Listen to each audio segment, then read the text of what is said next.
first of the 3 kids by the time I'm 35. And so then now I'm not having a baby until I'm 32. Which gives me 5 years. This is the girl math spiral. And have no responsibilities. Will I even be able to get pregnant? When do we ever see influencers doing that? Like, it's your life. How do you want it to play out?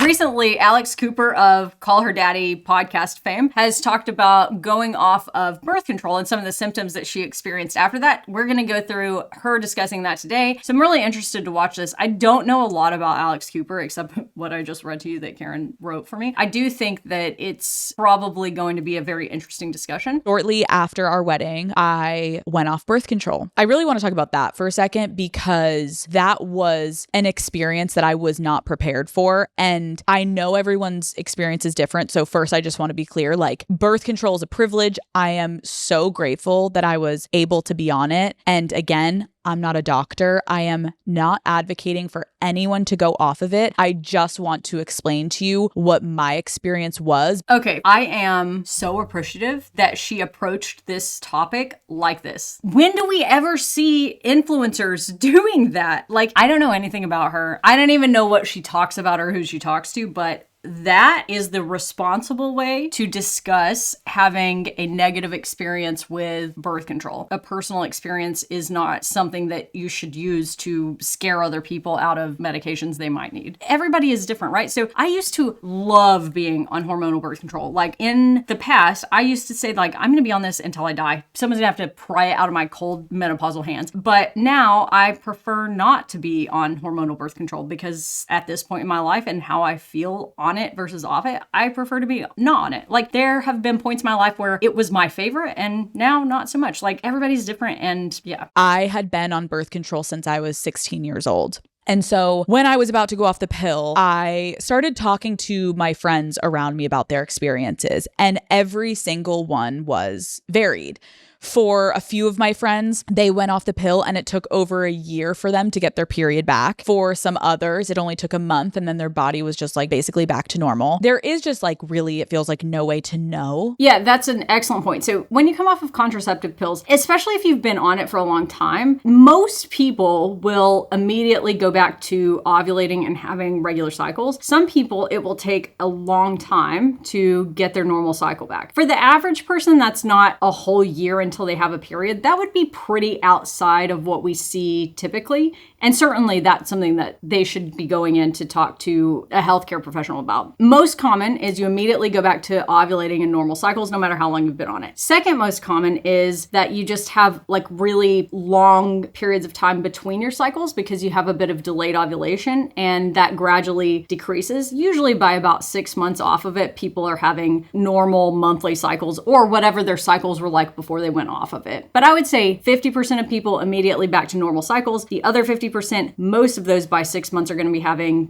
whatever they were before they went on the birth control. The exception to that is Depo-Provera, so the injection. The most common side effect coming off of that is a lengthier delay in return to normal ovulation. And for some people that can be quite prolonged. And yeah, I mean, with the IUD, most people immediately go back, but maybe a little bit more delayed than oral pills, but usually not. And same for the implant. But Depo-Provera injectable definitely see a delay in return to normal cycles frequently. However, importantly, absolutely none of these are associated with true infertility. So while you might have in a small subset of people going off of them a 6 to 12 month delay in getting back to your normal cycles, there's no association with being on birth control and being unable to get pregnant in the future. Just so we lined that out. The first month I didn't get my period back, but overall I felt pretty normal. About a month or so later, I started to experience extreme vertigo. I would be in interviews about to pass out. I would pass out in the shower. I was so fucking emotional. I started breaking out like crazy. I felt awful 24/7. I just felt so out of control with what was happening to my body. This is really interesting. The vertigo is not one I've heard of. And I say this to patients in the clinic all the time when they ask like, oh, could this thing that I have going on be a side effect of this medication? And my answer to that is always, especially when it's something like this that's a little outside of what we typically see, my answer is always, that's not a common side effect that we see, and I don't have people come to me and tell me that often, but I would never tell anybody, no, this can't be related to the medication that you were on.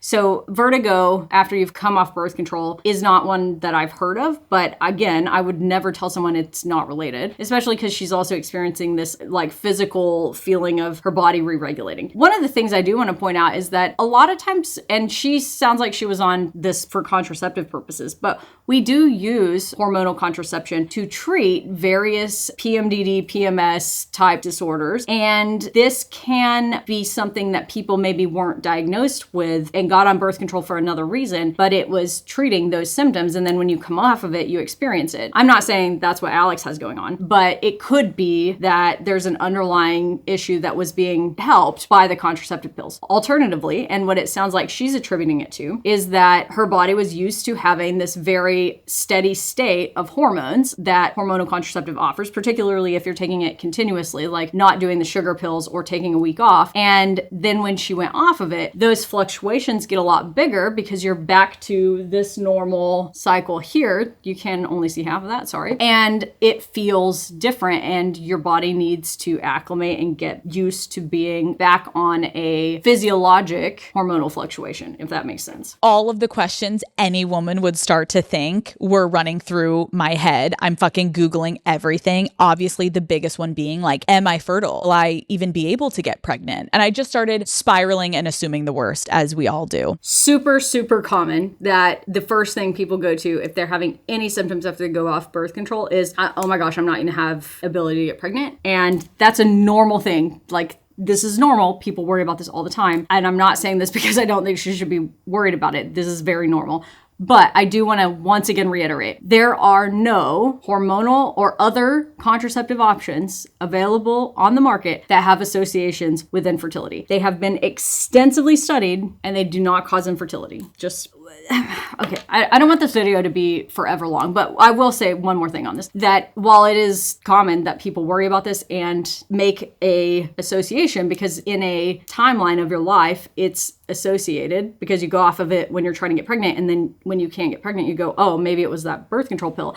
The studies unequivocally say that someone who has been on birth control and has never been on birth control have the same risk of infertility. However, there is a timeline association that makes sense, right? Because you go on birth control and time goes by. And the more time that goes by, the older you are. And we know that fertility decreases with age. And so while there may be an association of how long you've been on hormonal contraception and your risk of infertility, that is the exact definition of correlation does not equal causation, right? Because we know when we look at studies that look into causative factors, that there's not a causative role of birth control for infertility, but there is for age. And the longer you've been on a birth control pill, presumably the older you are going to be and the higher risk of infertility is going to be. But it's not necessarily because of the birth control, it's because of the time that went by. Does that make sense? So it makes sense why people attach these in their head. But importantly, you will not become infertile because you went on hormonal contraception. 4 to 5 months went by and I ended up getting my period back, but my cramps were beyond excruciating to the point that my doctor considered that I may have PCOS. And so all of this is happening and we're all trying to just figure out, like, how do I get back to normal? How do I feel okay? And while this is happening, Matt and I have a conversation and we decide to just put a pause on getting pregnant because the first priority was I need to get back to feeling good and normal. I love that. Good for her for dismissing the plan that was in place with what sounds like her and her husband and societal expectations and prioritizing herself. Like, to me, this is the exact definition of the first step in being a good parent. Learning how to prioritize your health and your well-being and not just let it go to the wayside for the sake of your family. I'm very proud of her and I love that she included that statement. As shitty as all of this was, my career, on the other hand, had never been busier. I didn't want to slow down. And getting pregnant inevitably would mean I had to slow down. I felt guilty. How had I gone from being so sure and so excited to start this process? And then now I'm doubting myself and second guessing everything. That's an interesting discussion that she has here. And I would say my experience being in medicine was kind of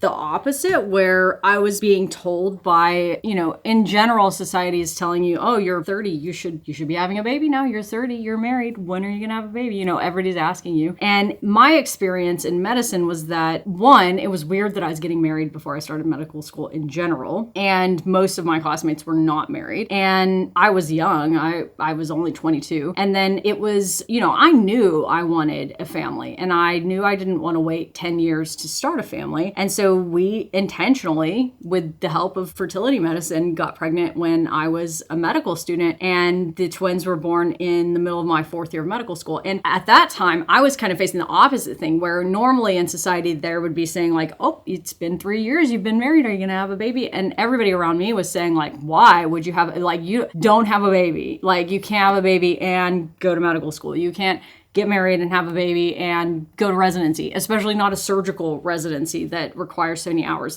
But I wanted a family, and I knew I wanted that. And I kind of went against the grain in deciding to do that. I had my twins in medical school, I had a baby in residency, and I had a baby in my first few years of private practice. All of those things are generally considered like, maybe you shouldn't. And I have zero regrets about the way that I built my family. I love having a big family. I love being a mom. That's my favorite thing. And I am so glad I didn't listen to what the people around me were saying, because the truth is there's no right time to have a baby. It's never going to be easy to commit that many months to your body changing drastically and then recovering and having a newborn and the next lifetime of taking care of a kid as they grow.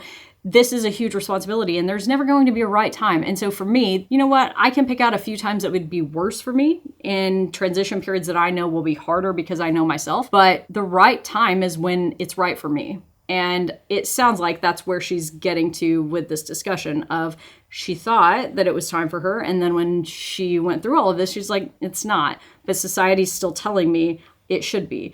And that's hard. It is hard to go against that grain, whether it is having a baby when society is telling you you shouldn't, or delaying things when you feel like society is telling you that your biological clock is ticking, and if you don't have a baby now, you never will. So good for her for recognizing what she needed and where she was at and what was best for her, because that's not easy to do. In the back of my mind, I had this imaginary number. It almost felt like counting down. Like, oh, okay, so if I delay the process 1 year now, then I'm going to get pregnant when I'm about, 31. I should probably have the first of the 3 kids by the time I'm 35. And so then now I'm not having a baby until I'm 32. Which gives me 5 years. And ideally, if I'm able to get pregnant, I don't want one, I want more than one. Now, I do want to be married for a year before I get pregnant. And I'm doing all this fucking math in my head, and That's 3 whole years. Oh, wait a minute, though. This is the girl math spiral that we all do in trying to plan our family and fertility. I started to think, fuck it, just try and suck it up. Maybe once I'm pregnant, I'll feel differently. But then I always came back to I just know myself, and I know in my gut, I need more time. Great. That is excellent. That's such a hard thing to do. You can hear it in her voice as she's discussing it, how hard that was for her. But it's so important. It is so important to be able to recognize where you're at and what you need. And again, I will say what she's describing is the first step in being a good parent. I'm proud of her and whoever she's married to for being supportive of her. That's awesome. And don't be afraid to change your timelines if you need new timelines. I knew I needed to tell Matt. Although I knew he wouldn't ever show it, of course he was going to have some level of disappointment on his end. And that Matt literally grabbed me and put me on his lap. He was like, look at me. Brittany, how long have you been carrying this? I love you so much. When it is the right time, it will be the right time. I love you and I will support you no matter fucking what. Okay, I don't know her or him or anything about them, but can I just say that that is so sweet, and I love that they have such great communication and that he is so supportive and like could see what she was holding and that it was very heavy. And if this isn't what your partner does for you, then you should give strong consideration to figuring out how to improve that aspect, because that is what everybody deserves. She sounds like me, and I just had this thought that probably most people who do this or podcasting are actually the same, but I talk to understand what I'm thinking. Like, I process my thoughts and come up with how I feel about things by speaking it and like talking about it. I don't do that internally very well. Just like when I talk here, my thoughts go all over the place, and it's easier to keep track of them if I'm saying it out loud to someone else. So it sounds like she also is a talk to understand, talk to process type of person. And she said something that I really relate to, which is she just kept going on and on. And if I'm in a situation where I'm talking to somebody and I'm having a conversation, I'm trying to talk out my thoughts and feelings, and they're not responding to anything I'm saying, I'll just keep talking until I finally am like, oh my gosh, I've said this 1,000 times. Is this not making, like, I'll just keep talking until I think somebody understands. Or if they're not like responding at all, then I'll just keep talking forever, I think. It's probably not a good thing, but I feel such a deep need to be understood that I could just go on and on. Anyway, let's get back to this. I just felt in my body that I want to grind at work and I want to be selfish a little longer. I want to enjoy what I've worked so fucking hard for. I want to go on a weekend trip with my husband and and have no responsibilities after the longest work week. I love that. I love that as being the reason that you're not ready to have a baby right now. I do hope you found some other form of contraception that works for you, Alex, because that's, I'm sure you know, how babies are made. I love that. The thing about timelines is they can be helpful, but I also don't think we can let them dictate our lives. There is just so much more pressure on women regarding when they should be hitting certain milestones in their lives. You know yourself best. At the end of the day, only you have to live with the choices that you make about your life. It's your life. How do you want it to play out? Again, I didn't really know much about her. She has like one of the most successful podcasts around, but I've never really like listened to any of them, and I might start listening now because I'm so impressed with her presentation of this, both her self-reflection and talking with her audience about the importance of knowing yourself and following what is right for you.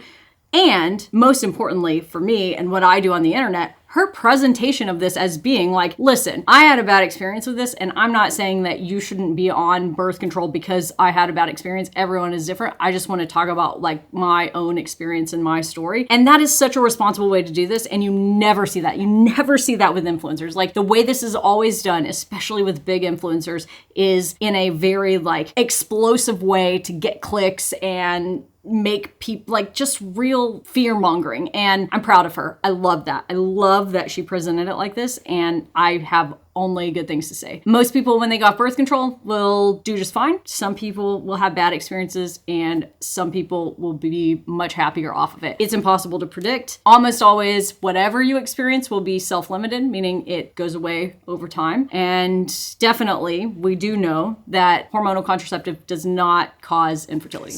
I hope that you learned something today, YouTube. You should have joined us on Twitch. We filmed this video live and it was very fun. And all right, I'll see you next Monday.